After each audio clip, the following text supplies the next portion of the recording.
Bonjour à chacun. Alors voici une brève vidéo pour revoir rapidement les dosages acide-base et conductimétrique. On va voir le B.A.B.A.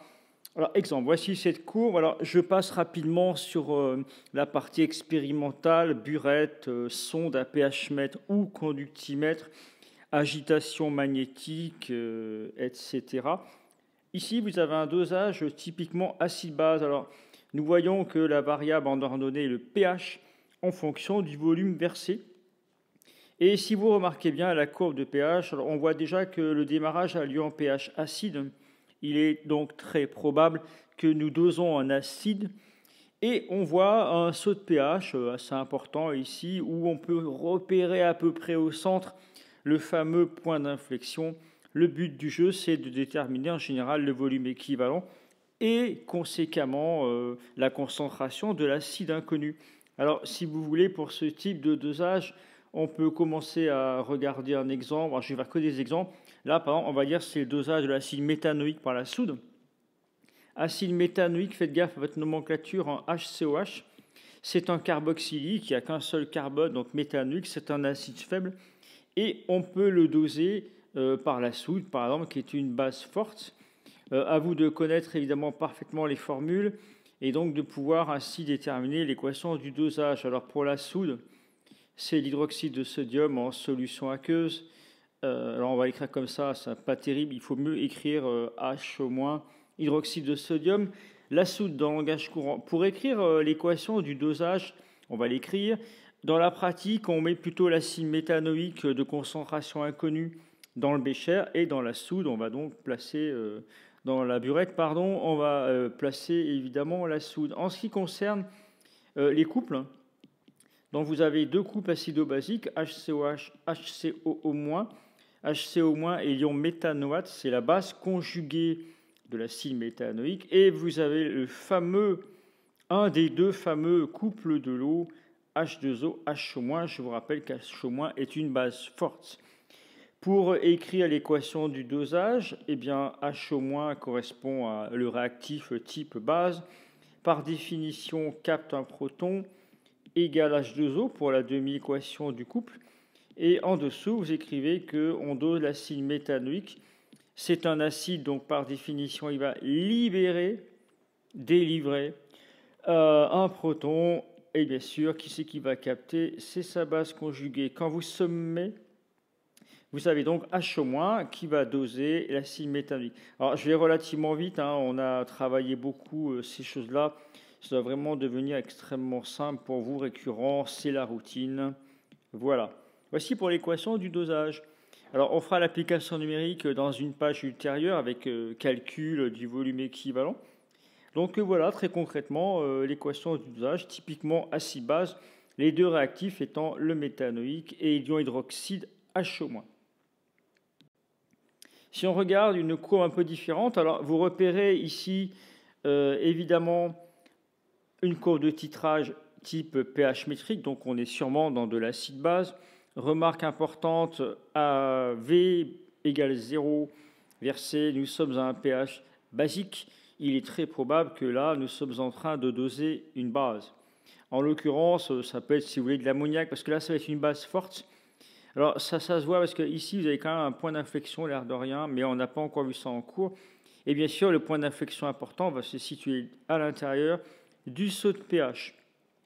Typiquement, ça peut être un dosage type, on va doser l'ammoniac avec par exemple de l'acide chlorhydrique. Si vous voulez qu'on écrive les équations, c'est possible. Alors l'ammoniac, hein, c'est NH3 en solution. C'est une base faible. Son couple, si vous l'avez oublié, ce n'est pas compliqué. On va doser l'ammoniac, NH3, c'est une base donc elle capte H+. Et là, vous voyez que par comparaison, par défaut, etc., on se doute bien que son conjugué, ça va être NH4+. On appelle ça l'ion ammonium, c'est un acide faible. Alors, si je dose cela par l'acide chlorhydrique, donc il faut savoir retrouver l'acide chlorhydrique, on rappellera à toute fin utile que le chlorure est spectateur ici, et que c'est bien évidemment H3+, l'acide fort, qui va doser NH3. Donc vous le mettez vraiment en dessous. C'est un acide donc, qui va libérer H+, Et là, si vous ne connaissez pas son conjugué, on voit bien que par défaut, si vous voulez équilibrer l'équation, on forme de l'eau. Donc, réaction acido-basique classique, ammoniac, base faible, dosée par un acide fort. Donc là, vous avez une réaction acido-basique. Elle est rapide, elle est totale. Vous formez l'ammonium, qui est un acide faible, et l'eau, donc, qui est la base conjuguée d'H3+. Voilà pour ce dosage. On va rentrer dans le vif du sujet, notamment l'application numérique, on ne va pas se mentir, et notamment aussi comment on détermine le volume équivalent. À ce propos, voici notre courbe qui n'a rien à voir, dosage de l'acide éthanoïque du vinaigre, par exemple, on a fait ça en TP, le classique, la base, quoi. Alors vous avez concomitamment deux courbes qui ont été tracées. La courbe en pH métrique classique avec saut de pH, que tout le monde connaît, donc évidemment celle-ci, on observe à cet endroit-là une brusque variation et donc un point d'inflexion. Et vous voyez qu'on a superposé la dérivée. Donc en fait, vous dérivez quoi? Simplement, si on trace la courbe dérivée, vous dérivez l'ordonnée, donc c'est le pH ici, par rapport au volume versé, donc dV, et vous tracez ça en fonction de quoi? Eh bien, du volume versé. On appelle ça la courbe dérivée, pour aller vite. Et en fait, tout point d'inflexion va se traduire par un extrémum de la dérivée. Et on voit qu'effectivement, vous avez un joli extrémum ici. L'intérêt de la courbe dérivée, c'est la précision. Effectivement, avec un curseur, avec un réticule simple, vous allez pouvoir pointer extrêmement facilement l'extrémum. Donc vous avez une grande précision de mesure. Donc là, c'est un cas un peu idéalisé, un peu caricatural, parce que la courbe a l'air parfaite, c'est une modélisation évidemment. Et vous trouvez ici un volume équivalent, VE, c'est l'appellation la plus courante, ou VEC, qui correspond à 10 millilitres. Donc l'intérêt, si jamais on vous demande de la courbe dérivée, c'est vraiment une question de précision. Également, elle permet de déterminer si on a bien un saut de pH ou est-ce que c'est pas des fois un défaut de courbe, ça arrive. Donc pour bien repérer les éventuels volumes équivalents, on rajoute la courbe dérivée. Donc effectivement, ici, il y a un joli point d'inflexion, donc un extrémum. Allez, on passe à l'application numérique. Alors, je vous propose, pareil, là, une courbe assez standard, on fait très, très simple, un dosage acido-basique. Alors, si vous voulez repérer, on va considérer le même dosage que tout à l'heure. Donc, vous dosez l'acide formique, c'est son nom courant, ou méthanoïque pour le systématique, par la soude, et vous trouvez évidemment la base conjuguée HCO- plus H2O. Alors, si on vous demande de définir, je fais assez oralement si vous voulez bien, de définir en quelques mots simples qu'est-ce qu'une équivalence, et on avait défini ça de la façon suivante. Il existe plusieurs définitions, mais une des plus correctes serait de dire c'est le moment à partir duquel les deux réactifs sont versés dans les proportions stoichiométriques. Ça signifie qu'à l'équivalence, là, la quantité de HCOOH, il n'y en a plus, on est vraiment à zéro à la fin, en tout cas à l'équivalence. Il devient limitant, on a dosé complètement l'acide, et à la goutte près, vous avez versé pas mal de millilitres, peut-être de H au moins, mais à la goutte près, il va rester encore limitant à ce moment-là, au point équivalent. Donc vous voyez que les deux réactifs sont limitants à cet instant précis où vous êtes au volume équivalent, d'accord? Certainement pas avant, certainement pas après. Et donc, après l'équivalence, H au moins va se retrouver en excès, et HCOH va rester limitant. Alors, on va tracer par la méthode des tangentes. On va essayer de faire ça bien.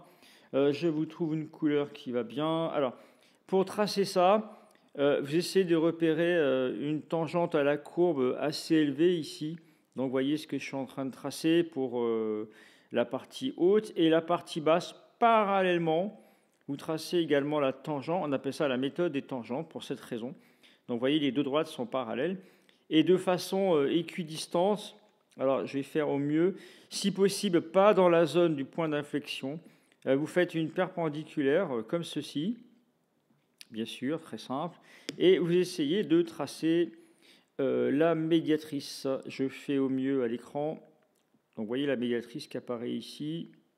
Vous essayez quand même de faire les traits de construction, notamment je pense aux annexes qu'on peut rendre au bac, donc un tilde. Donc là, on est vraiment sur la médiatrice qui va sectionner la courbe de titrage au point équivalent.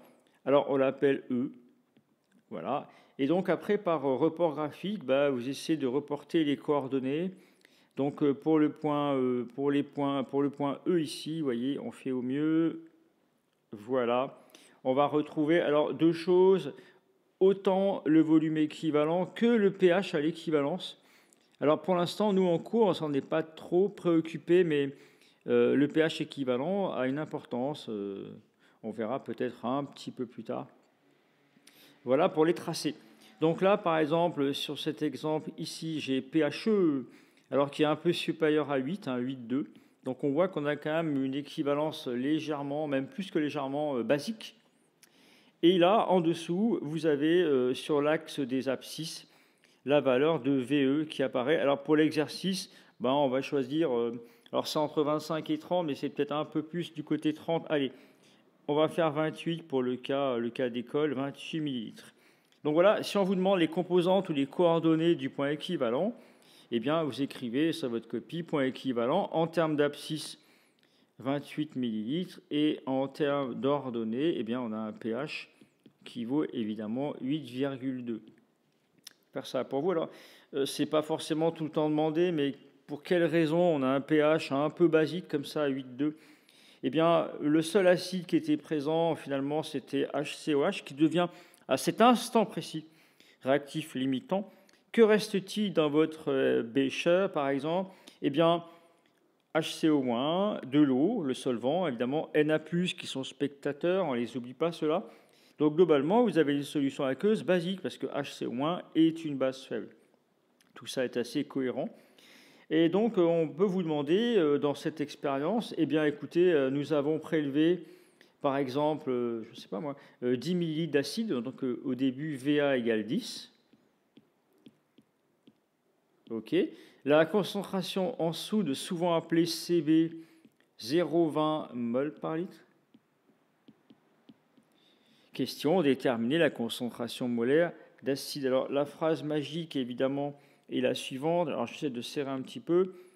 À l'équivalence. Donc, faites gaffe, ça a l'air de rien, ça fait un peu très scolaire tout cela, mais votre relation d'équivalence, qui est la suivante, c'est-à-dire que la quantité d'acide, je l'écris comme ça, l'acide pour aller plus vite, l'acide formique que vous dosez est égale exactement en coefficient stoichiométrique à la quantité d'H- versée. Et c'est vrai que les deux sont limitants seulement à l'équivalent, donc conséquemment, cette relation que je viens d'écrire n'est vraie qu'à ce moment-là. Donc si vous n'écrivez pas à l'équivalence, en réalité, votre relation est fausse tout le temps, sauf à l'équivalence. Donc il faut absolument le marquer. On remplace ça aisément par du C fois V. Donc là, on est relativement tranquille, c'est relativement aisé, parce que les coefficients stoichiométriques, si vous voulez, ils sont égaux à 1, on n'en parle pas forcément, mais en oxydoréduction, en dosage, ça va être important. Ici, on n'en parle pas. L'inconnu, c'est Ca. Donc CB, alors on a écrit 0,20, VE 28 millilitres, et vous divisez cela par 10. Alors, on a le droit de laisser en millilitres, parce qu'il s'agit d'un rapport. Donc 0,2 fois 28, ça doit faire 5,6, quelque chose comme ça, sur 10, eh bien 0,56 mol par litre. Voilà pour l'exemple numérique, on pourrait faire davantage de choses, mais c'est vraiment pour réviser rapidement, et surtout pour la méthode des tangentes. Alors quand vous avez une annexe comme celle-ci à rendre en copie, mettez bien un titre, méthode des tangentes, pour le dosage de l'acide formique par la soude, voilà, c'est important. Et donc, il faut savoir aussi montrer bien les traits de construction, parce que le correcteur, il se doute bien que vous savez quand même faire ça, c'est pas très compliqué. Cependant, il va quand même valider et sanctionner les traits de construction. Donc, il faut les faire apparaître clairement, proprement. Un cas pour terminer. Donc, j'ai parlé aussi des dosages conductimétriques. Je vous en propose un, dont la discussion également autour du point équivalent. Alors, qui dit dosage conductimétrique dit sonde à conductimètre. Donc, s'il y a un schéma à fournir, vous ne l'oubliez pas. Donc, on introduit sur un bécher de distribution avec agitation magnétique. Et ce que je vous propose ici, c'est tout simplement le dosage, par exemple, de l'acide acétique, l'acide éthanoïque, si vous préférez, par la soude. Donc l'équation bilan est extrêmement simple, hein. Vous savez donc que l'ion éthanoate qui se forme, plus le couple de l'eau, donc H2O, qui est le solvant. Alors vous voyez qu'on peut suivre ça par conductimétrie. Pour quelle raison? Car il y a présence d'ions. Alors n'oubliez pas que H-, il est apporté avec Na+, hein. Les deux vont ensemble. C'est important en conductimétrie parce que Na+ est un ion, donc il participe à la circulation du courant. Et vous remarquez également que vous avez la formation d'un produit chargé, l'ion éthanoate, qui donc par définition va conduire le courant. Donc ces trois espèces chimiques sont vraiment à prendre en compte. Alors expérimentalement, l'acide éthanoïque il est dans le bécher en bas, souvent dans le vinaigre quand on fait un TP comme ça assez courant, et la soude est dans la burette. Alors les questions sont les suivantes. Donc on peut vous dire justifier l'allure de la courbe autour de l'équivalence. Alors vous voyez, vous avez quand même cette courbe est pas mal, j'ai choisi ainsi car vous avez les points expérimentaux en bleu, et on voit que le dosage, alors c'est modélisé malgré tout, hein.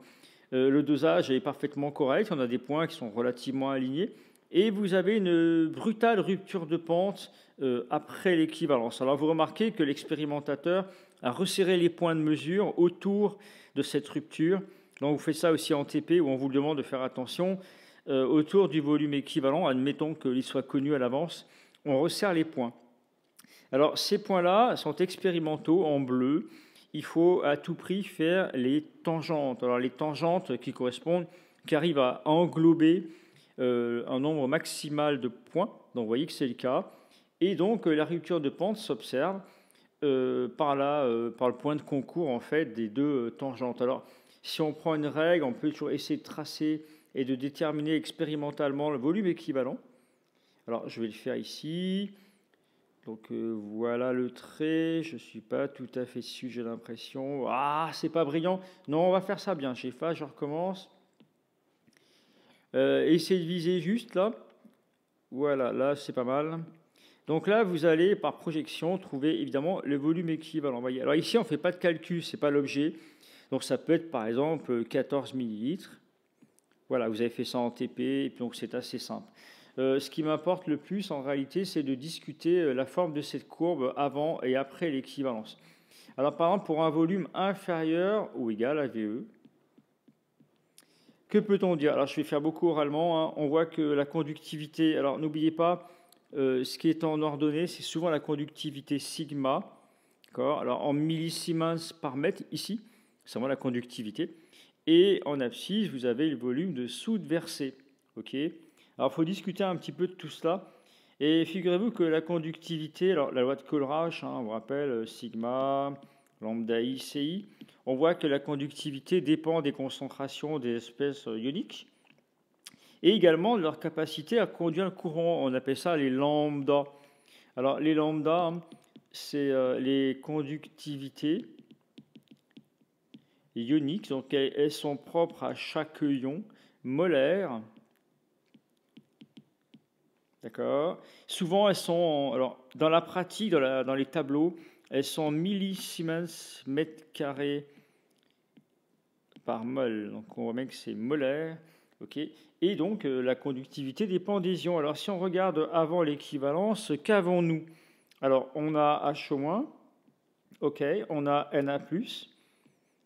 Et alors, est-ce qu'il s'est formé du CH3CO-? Oui. Donc, dès la première goutte de soude versée, il se forme déjà CH3CO-. Donc, il participe à la conduction du courant. Alors, on ne va pas refaire l'histoire, mais avant l'équivalence, il y a quand même un réactif qui est limitant, hein. C'est HO1. À chaque goutte versée, il réagit totalement avec l'acide acétique qui est là. Donc, sa concentration est nulle. Que fait Na+? Eh bien, la concentration en Na+, augmente parce qu'il est versé avec la soude. Et il ne réagit pas à les spectateurs. Donc, finalement, sa quantité augmente de plus en plus. Il ne réagit pas. Et il se forme des CH3CO- tout doucement, tranquillement, au cours du dosage avant l'équivalence. Donc, ça augmente. Alors, vous voyez que globalement, vous avez deux ions dont la concentration augmente. Leur conductivité ionique molaire n'est pas franchement, c'est pas très élevé, hein, c'est pas foufou. Na+, c'est environ, alors je vous écris, lambda de Na+, c'est environ 5 millisiemens mètre carré par mol. OK.